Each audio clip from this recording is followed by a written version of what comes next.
হইলো বা হইলো না, মক হইলো বা হইলো না, কিন্তু আমি নতুন কিছু একটা নিয়ে সামনে আসার চেষ্টা করলাম, সবসময় ভাইব্রেন্ট থাকলাম, কথাবার্তার মধ্যে লাইভলি থাকলাম।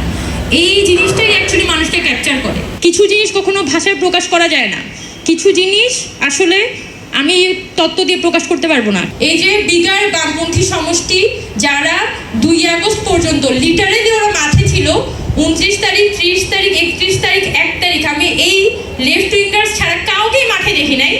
সেই লেফট উইঙ্গার্সরা 5 আগস্টের পর পুরো নাই হয়ে গেল।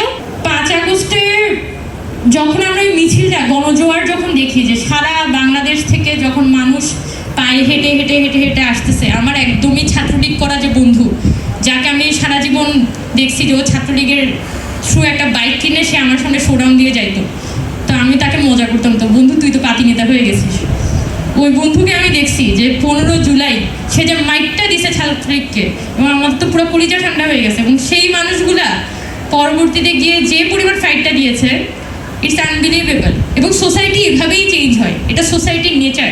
সে তার অনেক ধাঁচ থাকে, অনেক ধারা থাকে, এই ধারাগুলো এক জায়গায় এসে মিশে যায়, যে মিশ্রণটা হয়েছিল 5 আগস্টে। এবং এটা আমি বলবো না যে এটা শুধুমাত্র 15 বছরের ব্যাপার, এটা 15 বছরের ব্যাপার না। মানুষ যে কি পরিমাণ ফ্রাস্ট্রেটেড ছিল, মানুষ যে উইদিন কি পরিমাণ তারা চাচ্ছিল ওই দেশটা চেঞ্জ হোক, এটা আনবিলিভেবল। মানুষের মধ্যে অনেক ধরনের সমস্যা আছে, কিন্তু এই মানুষে কিন্তু দিন শেষে পরিবর্তনটা আনবে, এটাও কিন্তু আমাদের বুঝতে হবে। It's not us, it's the people যাদেরকে আমরা 5 আগস্টে ওই মাঠে গম গম করতে দেখছিলাম।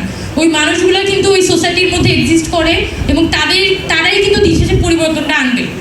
সো তাদেরকে ওন করা, তাদেরকে নিয়ে ফেলা যে ভাই তুমি যাই হোক, তুমি সবথেকে খারাপ মানুষটাও, কিন্তু তুমি আমার মানুষ, তুমি আমার, এইটা হচ্ছে যে নিতে পারতে হয়। যেটা আমি মনে করছি প্রতি মুহূর্তে এটা ল্যাকিংসটা রয়ে গেছে, এবং স্টিল নাও এটা কাটানো যায় না। বাংলাদেশ, ইন্ডিয়া বা পুরা সাউথ এশিয়া বা আপনি লাতিন আমেরিকাতেও যান, আপনি আফ্রিকাতেও যান, যারা এক্সট্রিমলি কলোনাইজড স্টেট, এই সবারই একটা কমন নেচার হচ্ছে তারা হুট করে একটা সামন্তীয় সমাজ, তারা একটা গণতান্ত্রিক ব্যবস্থার মধ্যে ঢুকে পড়ে, অর্থাৎ একটা ভোটাধিকার মানে ভোট দেওয়ার ক্ষমতা তাদের চলে আসে, কিন্তু সোসাইটিটা উইদিন কিন্তু একটা সামন্তীয় সমাজ। বাংলাদেশ যে রাষ্ট্র হিসেবে কখন নির্মিতই হইতে পারে নাই, এই রাষ্ট্র যে তাকে তার নাগরিককে কখনো নাগরিক হিসেবেই অ্যাকোমোডেট করতে পারে নাই, এই ঘটনাটা কিন্তু মানুষ বুঝছে। মানুষ সে হয়তো নাগরিক আকারে বুঝে নেয়, কিন্তু তার অন্যান্য ভাষার মধ্যে দিয়ে সে বুঝছে। ওই যে প্রবাসী যে শ্রমিক, সে বুঝছে যে পাসপোর্ট অফিসে তার সাথে ঝামেলা করে তার দীর্ঘক্ষণ লাইনে দাঁড়ায় থাকতে হয়। ওই যে মজুর, যে ওই যে শ্রমজীবী শ্রমিকটা, সেই জিনিসটা বুঝছে কিভাবে করে, যে তাকে মজুরির জন্য প্রতি মাসে মাসে রাস্তায় দাঁড়ায় আন্দোলন করতে হয়, এবং সে কারো কাছে কোনো অথরিটির কাছে কি হেল্প পায় না। তার মানে সোসাইটি কিন্তু নিজের মধ্য দিয়ে আবার একটা রিডিংস সে তৈরি করেছে যে হ্যাঁ আমার রাষ্ট্র আমাকে অ্যাকোমোডেট করতে পারতেছে না। আমি যেটা ফিল করেছি যে 5 আগস্ট এই যে বাংলাদেশের সে জনগণ, তারা কিন্তু তার রাষ্ট্রকে ছাপায় চলে গেছিল, এবং তার প্রত্যেকটা রাজনৈতিক গোষ্ঠীকে ছাপায় চলে গেছিল, তার চিন্তার দিক থেকে, তার আবেগীয় দিক থেকে, প্রত্যেকটা অ্যাসপেক্ট থেকে। আমি মনে করি যে এই মানুষ far more superior than every other institutions in Bangladesh. কিন্তু 5 আগস্টের পরে যখন দেখা যাচ্ছে যে এই ইনস্টিটিউশনগুলো আসলে মানুষকে অ্যাকোমোডেট করতে পারতেছে না, তার যে চাহিদা, তার যে আকাঙ্ক্ষাগুলো যখন অ্যাকোমোডেট করতে পারছে না, তখন কিন্তু মানুষকে কি করতে হয়, সে কিন্তু নাগরিক সেন্সেই আছে, সে কিন্তু জনতা নাই, সে অ্যাকচুয়ালি নাগরিক সেন্সের মধ্যে ঢুকেছে।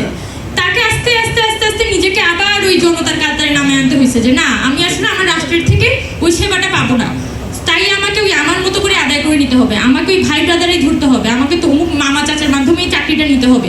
সে আবার নিজেকে ডেপেন্ড ডাউন করে করে জনতার কাতারে নিয়ে আসতেছে। So it's not the people who failed us, it's actually the institutions. এটার পলিটিক্যাল ইনস্টিটিউশন, এটার রাষ্ট্রীয় যে সকল ইনস্টিটিউশন, এরাই আসলে মানুষকে ফেল করে প্রতিবারে বারে। সো এই মানুষকে আরো বেশি অ্যাকোমোডেট করতে পারা, তাদের কাছে পৌঁছানো, তার ভাষাটাকে বুঝতে পারা, এটাই আসলে আমাদেরকে সামনের দিকে নিয়ে যাবে। তো কেউ যদি আমাকে জিজ্ঞেস করে যে সামনের দিনে বামপন্থী রাজনীতি ধারাটা কি হবে, সো আই উড সে যে accommodate the people, listen to the people. মানুষকে জ্ঞান দেওয়ার দরকার নেই, মানুষকে ভাষাটা শুনেন, মানুষের জীবনটাকে বুঝেন, মানুষের সাথে যান, মানুষের সাথে কথা বলেন, তার দুঃখ বেদনার সাথে মিশেন, মানুষই আপনাকে আগলায় নেবে, মানুষই আপনার রাজনীতি তৈরি করে দিবে।